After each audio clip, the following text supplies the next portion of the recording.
Okay, it looks like we have most people that were in the lobby are now in, so we'll just get started here. Welcome to the SR 520 Montlake Project's December online monthly meeting. I'm Ryan Bianchi with the Graham Communications team. I'll be your moderator this afternoon. Also in the virtual room, we have our presenter, Cheryl Webster, Communications Coordinator with Graham, Brian Helvey with the construction team with Graham. And we have WashDOT project members online as well who can help answer your questions if needed, including Steve Peer, who is the WashDOT media manager for the SR 520 corridor. Before I pass it off to Cheryl Webster for our presentation, I'd like to walk through a few housekeeping items. In an effort to reduce background noise and improve everyone's experience, all attendees will be muted today. You can adjust the volume by clicking on the audio settings. During the presentation, you're encouraged to engage with us. We invite you to submit your questions as they come to you.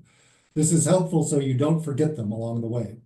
You can send them through the Q&A box that you can see on your screen. If you would like to view closed captions during the meeting, click on the closed caption button at the top of your screen.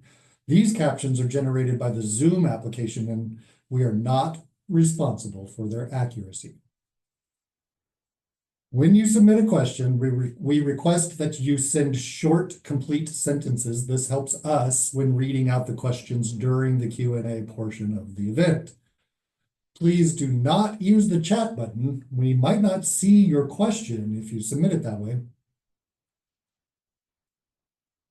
And now I will pass it over to Cheryl for our SR 520 Montlake Project presentation. Cheryl.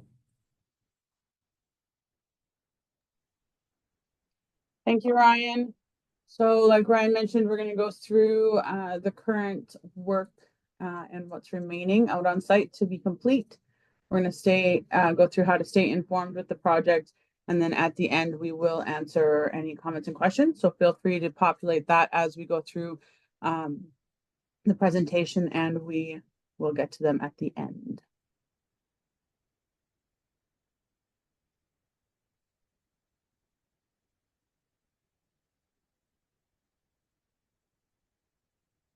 Got a delay in slide. There we go. So there is three major components to the Montlake project. The first being the eastbound bridge. The second being the Montlake lid structure, which is composed of the HOV and bus lanes and new on and off ramp configurations, as well as the bicycle and pedestrian bridge, which connects paths on the north and south side of 520.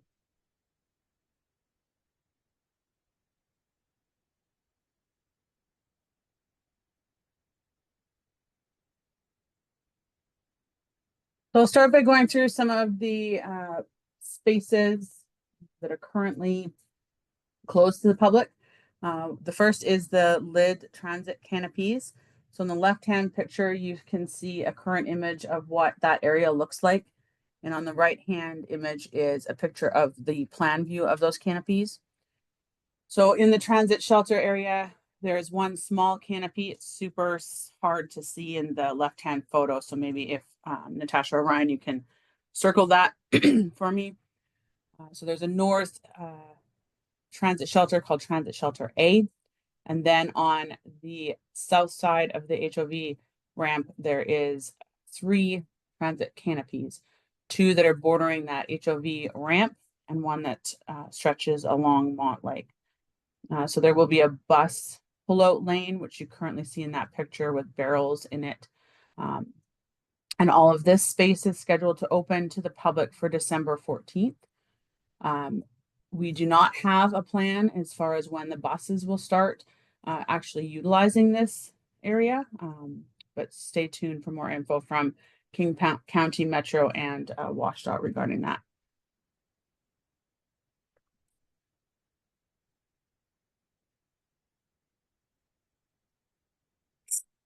So moving a little bit north from the transit canopies is the pathway and stairs, which connects Bill Dawson Trail to Montlake Boulevard. So this is access to Bill Dawson Trail only from the west side of Montlake currently, both by a ramp, which is shown in the right-hand picture, and the stairs on the left-hand picture. The Bill Dawson connection to the east side of Montlake was closed for this project, with access going through the tunnel.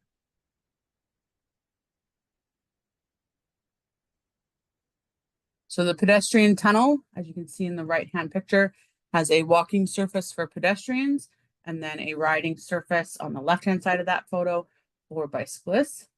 This has been now painted with some line striping that defines this division once you're on the path. So this connection, like I mentioned, is on the west side of Montlake Boulevard. In the left-hand picture here, you can see what would be the configuration for that path of transport. And then the yellow dotted line is what was closed for this project.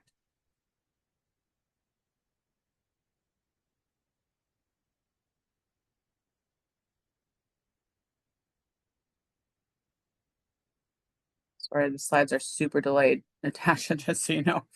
The pedestrian paths are complete throughout the whole project currently. We will be opening them all by December 14th. So in the left-hand picture, you can see what it looks like for the path going heading north or south on the corner of Lake Washington Boulevard up to the pedestrian land bridge. On the right-hand picture, you can see the various network of paths moving across the lid structure through the transit canopies on both sides of the HOV lane. And then on the northernmost section of the project, we have the connection to Bill Dawson Trail, connecting over to the pathway across the lake and over to the pedestrian land bridge.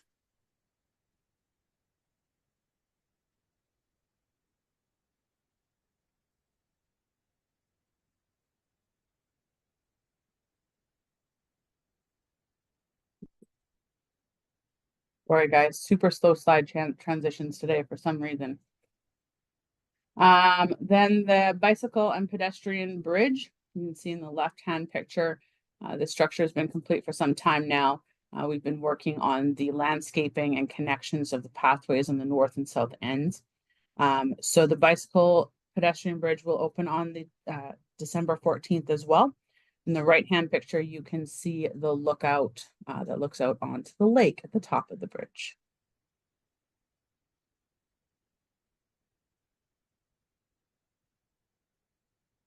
So all of these paths are connected, and this is a tiny video that was put together by WashDOT. If you look on the top right-hand side of this image, you can see a little bicycle moving across the screen. So this is showing you what the path would be coming off of the 520 trail, moving through Montlake, and then connecting to the Bill Dawson Trail.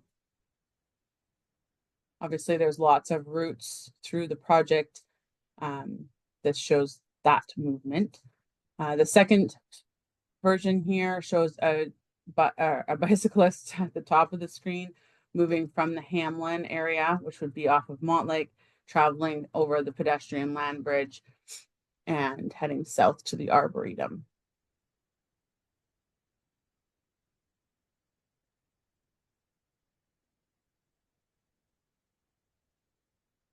So I've mentioned December 14th a lot in these slides. WashDOT would like you all to join them in celebrating Bike the Bridge. So this will be a ribbon cutting to officially open that bridge structure and be the first people to walk across that now that it is officially open on the 14th. So they will be offering tours, guided tours of the lid. WashDOT, the Arboretum folks will be out there. There will also be a bike repair company on site, and lots of beverages, snacks, and excitement put on by WashDOT. I should mention that if you're coming to that event, the event will be accessed from the north side of the pedestrian land bridge. So make sure you make your way to the north end of that structure.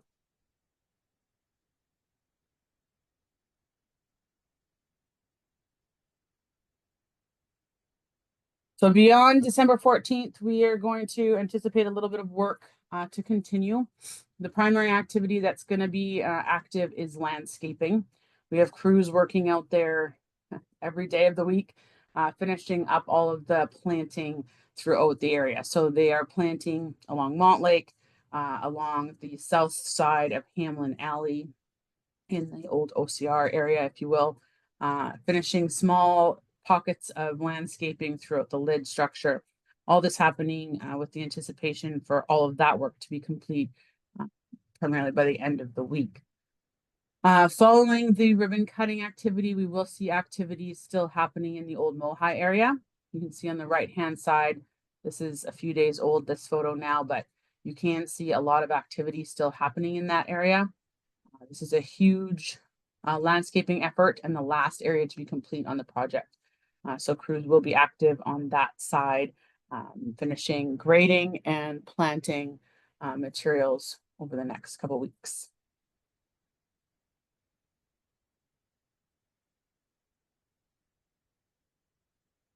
And then the Montlake Market. So at the end of this week, Graham and our subcontractors move out of the market space. So the trailers and trucking that you currently see in this photo will be removed.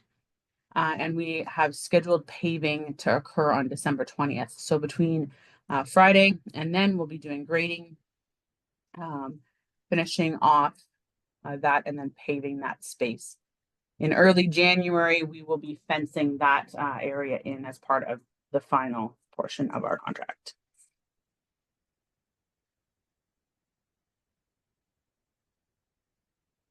So over the next few weeks, we are wrapping up commissioning, which is the testing of all of the systems within the project. So that includes things such as fire, lighting, and various other systems with underneath of the lid structure. So to complete all of that testing, as well as to do final inspections and create punch lists, all of those activities, we do have a few weekend night closures and weekday night closures occurring over the next few days. So that's December 14th, 15th, 16th. We can anticipate having some ramp closures happening on December 14th and some mainline 520 closures happening on the nights of 15th, 16th, and 17th. So those are nightly closures, 9 p.m. till 5 a.m. in most cases, 9 p.m. to 5 or till 9 a.m. in other cases.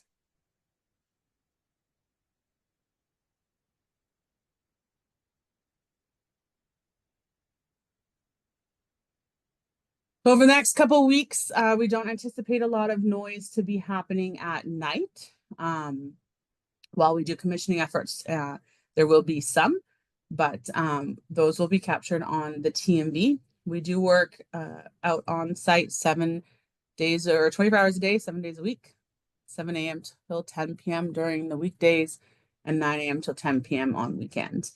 We can anticipate that activity, like I said, primarily happening during the daytime hours with some commissioning happening at night. We do have inspectors on site monitoring all of the noise and vibration throughout those times.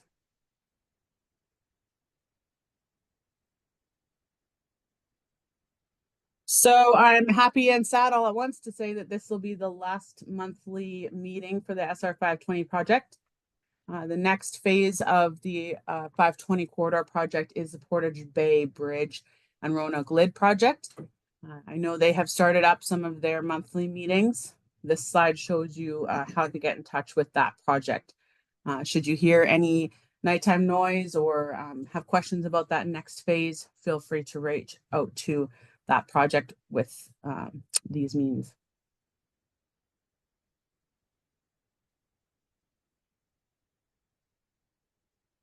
All right. Thank you, Cheryl. We'll get to question and answer in just a moment. I want to take a brief second to remind you to send your questions our way. So far, we just have 3, it looks like, in the queue.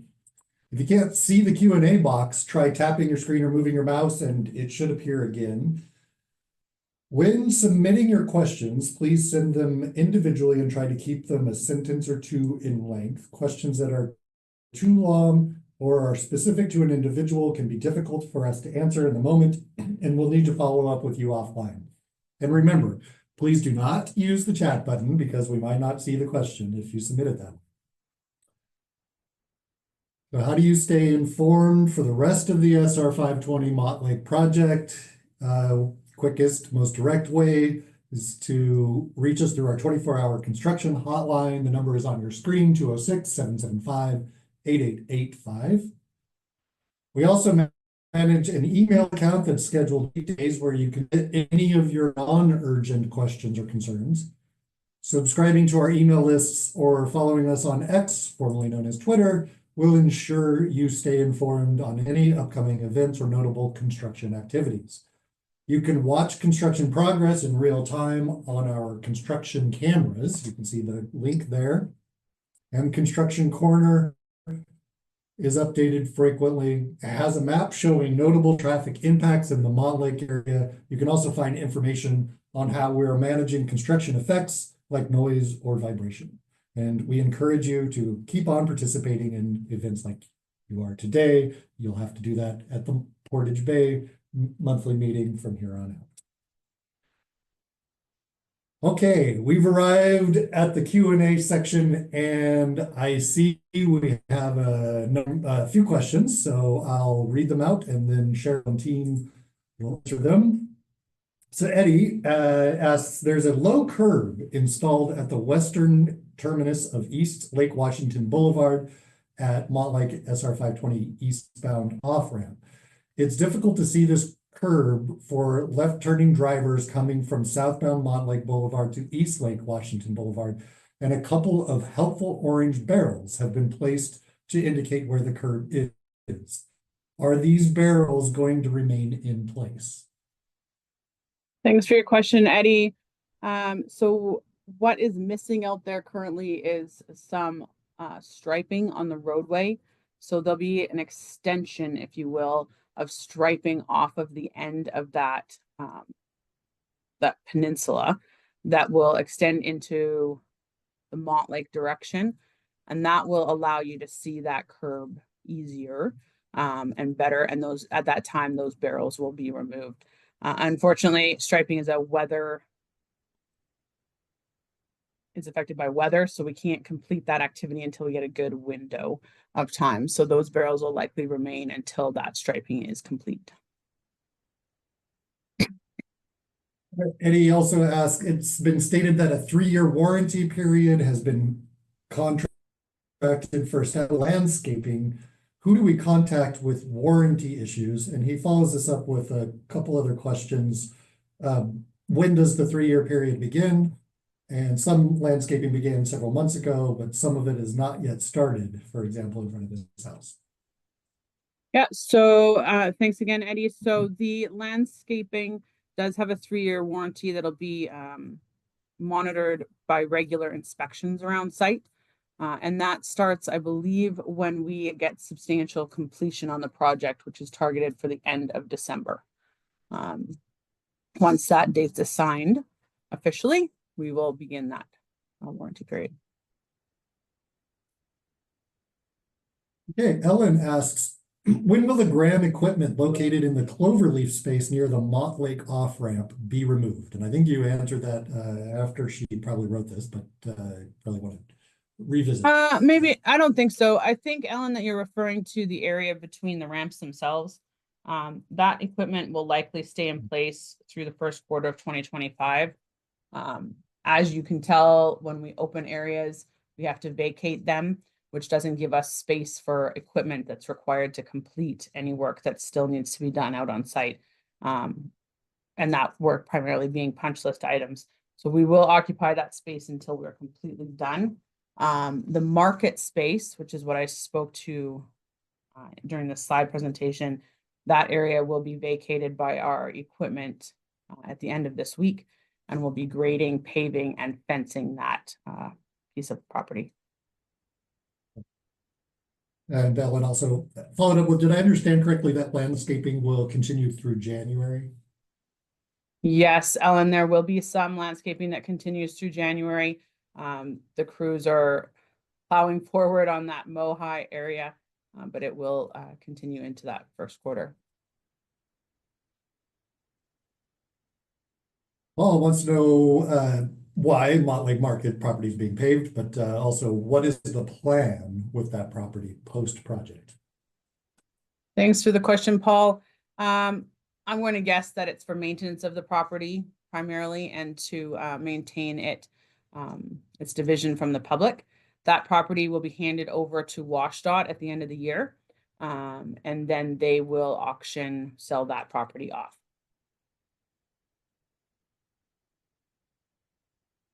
Gail wants to know, when will fencing and any construction type barriers be removed from the area by Roanoke where your offices are off of Lake Washington Boulevard? Does the Arboretum Foundation take over as far as landscaping that area?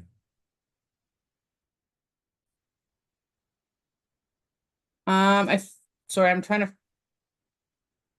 I think that's by The there. current yard where it stands Yeah. for- So the barrels and construction devices throughout the project, you'll see a big difference in this week when they're starting to begin to be removed. Some of them will remain in place while we finish up some outstanding items. At that Roanoke Lake Washington corner, there is some electrical that still has to occur on that corner, so those barrels will likely stay in place for a little bit longer. The space south of Roanoke becomes part of the Skanska project and entrance into the yard there. Arboretum take over. I think you're speaking about the space that's south of the Roanoke intersection for landscaping, and I believe that is part of the Arboretum Foundation's maintenance.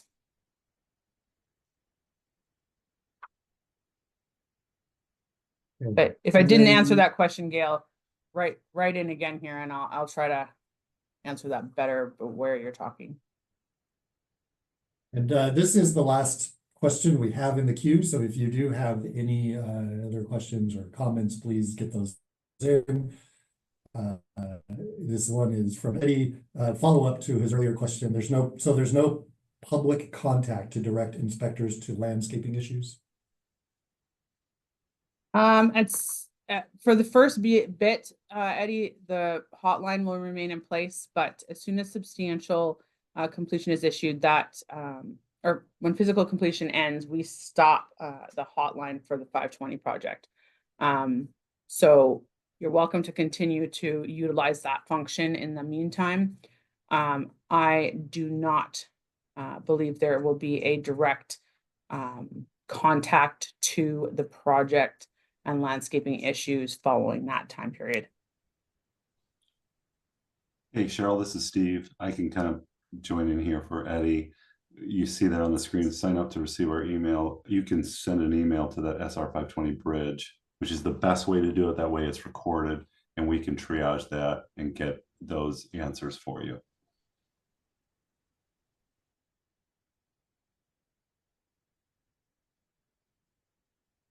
We have a comment that just came in. It's from Bill, who says, thanks for the briefings. And that is it. So big pause for just a second longer to see if anything else comes up. But if we see no other questions coming in, then this will conclude our meeting. So, all right, looks like that's it. So thank you for participating in our meeting. If we didn't answer your question today, we could try to follow up with you through email, or we will follow up with you through email. You will receive a follow-up email tomorrow with our 24-hour hotline number and our email address. And Cheryl, do you have anything else you would like to add before we sign off? No, I'm good. Thank you. Thank you all for joining us and have a great rest of your day.